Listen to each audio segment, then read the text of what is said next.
У тебя миллион целей, желаний, миллион амбиций, но ты ничего не делаешь для их достижения. В этом видео я тебя обрадую и скажу, что всему виной не твоя лень, а расскажу о истинной причине твоего бездействия. И в конце там инструменты, которые помогут тебе наконец сдвинуться с мертвой точки и начать куда-то двигаться, начать развиваться и реализовывать свои цели, желания и задачи. В современном мире так происходит, что человек очень часто сталкивается с проблемой бездействия и лени. На это влияет очень много факторов. При этом я могу выделить два основные фактора, по которым индивид не предпринимает шаги, которые приведут его к его целям, и максимально бездействует. Первая причина в том, что человек просто не понимает, как ему достичь желаемого. А вторая причина – это недостаток энергии. Когда человек просто не чувствует в себе силы, у него как бы нет внутреннего ресурса для реализации его самой сокровенной мечты, самого сильного желания.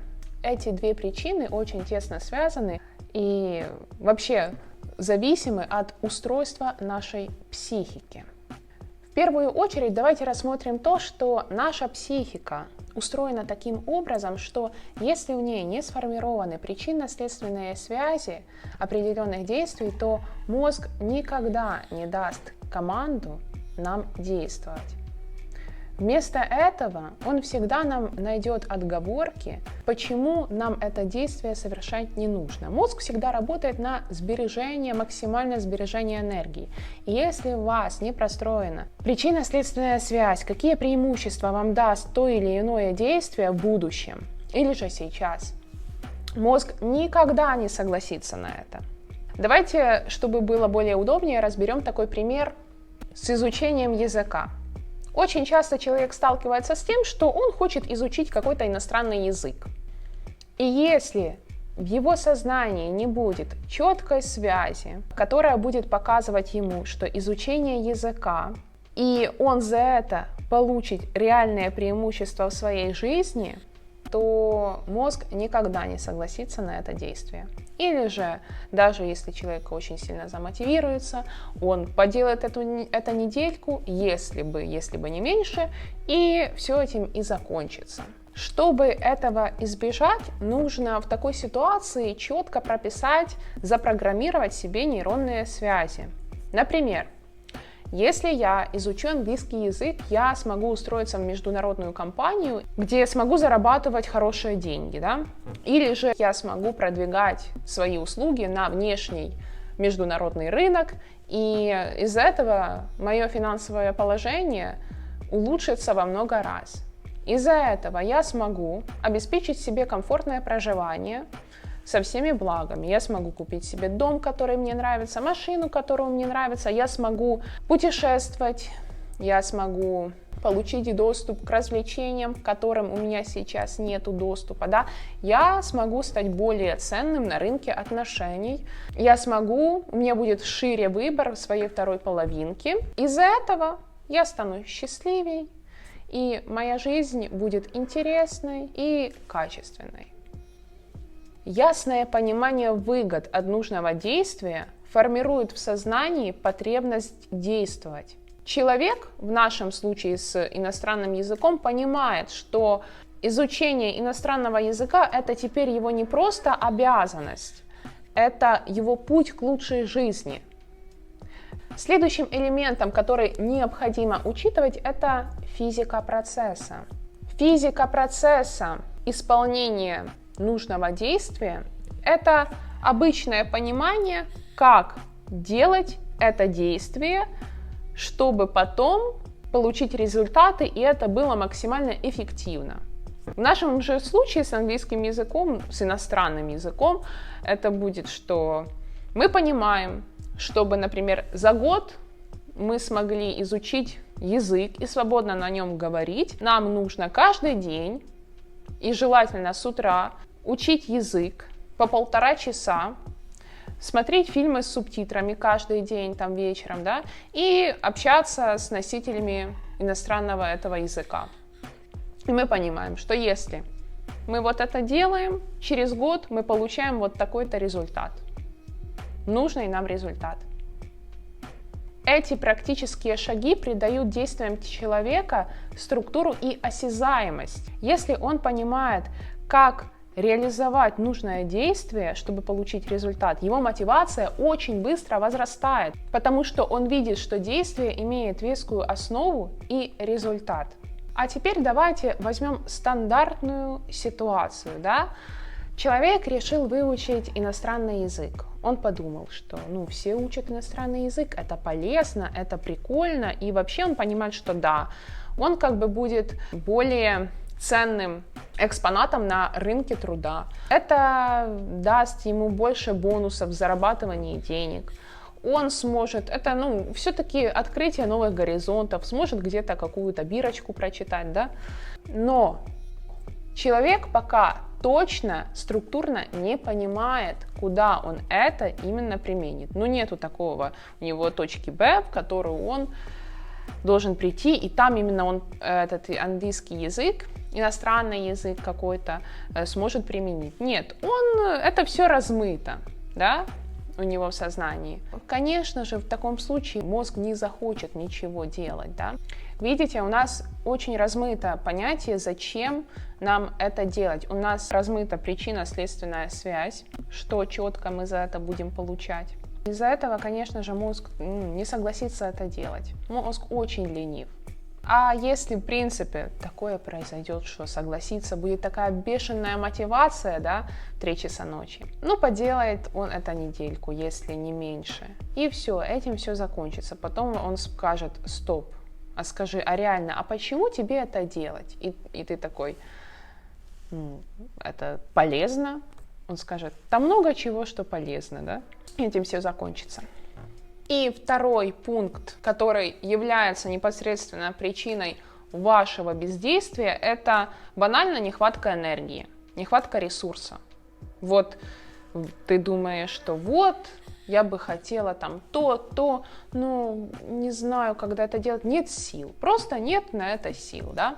И это же, конечно же, вопрос стоит в нашем подсознании. Ваша энергетика зависит от вашего подсознания, от вашего программного обеспечения. И если же в вашем подсознании есть программы, которые противоречат получению вами того, чего вы желаете, подсознание считает это опасным для вас, то оно никогда не выделит вам на это энергетики. Вам всегда будет либо лень это делать, либо же, оно так сделает. Оно вам все мысли так перекосит, что вы что вы не захотите это делать, либо же вы будете хотеть, но у вас просто не будет на это энергии. Не выделит вам подсознание энергии, потому что это ему угроза. Но даже у вас же не может быть по жизни, что все время нету энергии. Даже когда у вас будет энергия, и у вас закрадется мысли направить ее в достижение своей цели, что-то сделать для себя полезное, то, что вы давно хотели, исполнить какое-то свое желание, достигнуть цели. Если эта цель подсознанию невыгодна, он найдет любой способ эту энергию слить. Если же вы ее не сольете, придут люди, позвонят, и вы ее сольете в любом случае. Ваша энергия не пойдет на достижение вашей цели, если эта цель невыгодна вашему подсознанию. Для того, чтобы изменить такую ситуацию и, наконец, начать двигаться к своим целям, к своим желаниям, можно пойти 2 путями. Первый путь – это проработка сверху. Это загруз в себя информации, которая изменяет ваше программное обеспечение, и в итоге идет набор ресурса для нужных деланий. И второй способ – это проработка снизу. Это увеличение своей энергетики, набор энергетики, который повлечет за собой стремление и набор информации для достижения ваших целей. И сейчас я дам реально действующие инструменты, которые, наконец, помогут вам сдвинуться с мертвой точки, начать что-то делать, двигаться к своим целям, к своим желаниям и изменять, улучшать свою жизнь. И первый способ. Если у тебя размыты причинно-следственные связи твоих желаний и целей, ты понимаешь, что тебе это нужно, и ты вроде бы это хочешь, но все равно доводов тебе недостаточно, чтобы это делать, то просто распиши их. Ты должен загрузить в свое сознание. Как это сделать? Берем листочек и расписываем. Что тебе принесет конкретная цель? Итак, первый пункт. Если у тебя нету достаточно доводов для того, чтобы что-то делать, но при этом ты это хочешь, и подсознательно, даже не подсознательно, а сознательно, ты понимаешь, что это как бы улучшит твою жизнь, но твой мозг не соглашается это делать, он все время ищет какие-то оправдания, он все время ищет какие-то причины этого не делать, или же просто завтра, послезавтра, когда-то мы это начнем с понедельника, да, и это уже длится годами, да, то просто загрузив в свое сознание эти нейронные связи. Как это сделать? Сначала мы это прописываем. Обычная психотерапия, да? Мы это прописываем. Мы берем листочек и выписываем, что даст тебе конкретно исполнение данного желания или же достижение данной цели. Там расписываем, как изменится твоя жизнь, как после этого с тобой будут общаться люди, какое положение ты будешь занимать в социуме, в обществе, как к тебе будет относиться противоположный пол, что ты сможешь сделать с помощью того, что получишь, как ты будешь чувствовать себя после этого, как вообще в целом изменится твоя жизнь. Когда ты читаешь о будущем, какой может стать твоя жизнь, там, классной, да, это заряжает тебя энергией. Потому что это более высокочастотная информация, тебе от нее хорошо, тебе от нее классно, и, конечно же, она побуждает, она тебя мотивирует, и мозг понимает, что это нужно сделать, и надо перестать откладывать это на понедельник. И второй пункт – это работа с подсознанием. Это для тех людей, которые понимают, что они хотят, они понимают, зачем им это нужно, что они от этого получат и что их жизнь изменится к лучшему, но они все равно не предпринимают никаких действий в сторону цели, в сторону желания. Это значит, что в их подсознании хранятся программы, которым невыгодно достижение этой цели. Не то, что невыгодно, достижение этой цели опасно. Они считают это опасным. Наше подсознание – это всегда механизм, который максимально энергосберегателен и во всем видит опасность. Он защищает нам жизнь. Но иногда, конечно, это играет против нас злую шутку, потому что мы перестаем как бы двигаться в социуме, развиваться. И здесь просто надо выявить у себя программы, которые блокируют достижение твоей цели. Надо выявить, надо себе это тоже прописать, расписать, поработать. Это все можно легко сделать. Третий пункт – это прокачка энергетики. Для того, чтобы совершить любое действие, нам нужна энергия. Наша энергия, состояние нашей энергетики очень четко зависит от нашего сознания в данную секунду и от нашего подсознания, и, конечно же, нашего состояния в данный момент. Но можно пойти другим путем. Это все делается с помощью энергопрактик, повышается уровень энергетики, работа с лимбической системой и работа с телом, что залечит вам некие блоки, зажимы. И это, конечно же, даст току энергии пойти вверх и как-то повлиять на ваше сознание, чтобы спровоцировать какие-то действия. Ну и четвертый пункт – это потребление информации.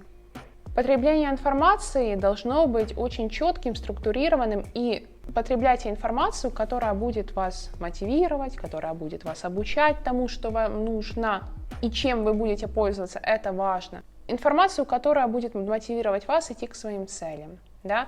Расширять ваше сознание, видишь, какой бывает мир и какая бывает жизнь. Перестаньте потреблять информацию, которая выводит вас с равновесия. Это, конечно, все говорят, но, сейчас данная ситуация в мире побуждает людей следить за новостями, читать новости, вот это все. Но это, вы понимаете, что вы ничем не поможете тем, что вы прочитаете новости. Вам от этого лучше не станет, станет только хуже, и все. Но это так работает система, это сделано для специальных энергетических операций, но потребляйте информацию очень разумно, очень дозированно и не переедайте. Даже если это очень классная информация, все дела, не переедайте ей. Когда вы переедаете информацию, вы загружаете свой ментал, и вам не хватает физики для баланса. Вы не сможете так быстро ее заземлить, эту информацию, когда вы потребляете ее очень много. Поэтому, если вы будете очень много потреблять информации, когда, знаете, люди мотивируются, когда они что-то новое узнают, да, там особенно вот это мир энергетики, магии, боже мой, как все это интересно, да, начинают читать, углубляться, и потом происходит некая депрессия, потому что не хватает физики. Происходит депрессия, лишний вес, болячки могут быть, приключиться тоже, страдает тело. Так что тоже очень будьте аккуратны с информацией. И на этом все как бы. Вообще хочу сказать, на самом деле, ту информацию, которую я только что изложила, и причины, они как бы кажутся очевидными. И так и есть. Но когда человек очень увлечен жизнью, которая происходит вокруг него, когда человек находится в определенных состояниях, он не может здраво оценить, почему эти состояния произошли, почему все так складывается. Теперь больше о моем образовательном проекте. Проект «Великое делание» рекомендован для тех, кто хочет сделать прорыв во всех сферах своей жизни, кто хочет стать на свой истинный путь и гармонизировать свою жизнь и выйти на новые уровни в финансах, в здоровье, в отношениях и в принципе повысить уровень своей жизни.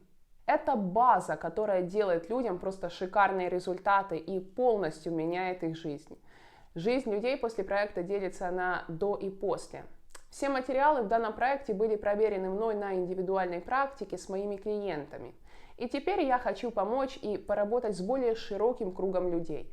Так что переходите в мой закрытый телеграм-канал в закрепленном комментарии и пишите «Хочу на проект». Также там я постоянно выкладываю проверенные инсайды. И подписывайтесь на канал, если хотите узнать еще больше мощных техник управления реальностью. На этом все. Всем пока. До новых встреч. 3, 2, 1.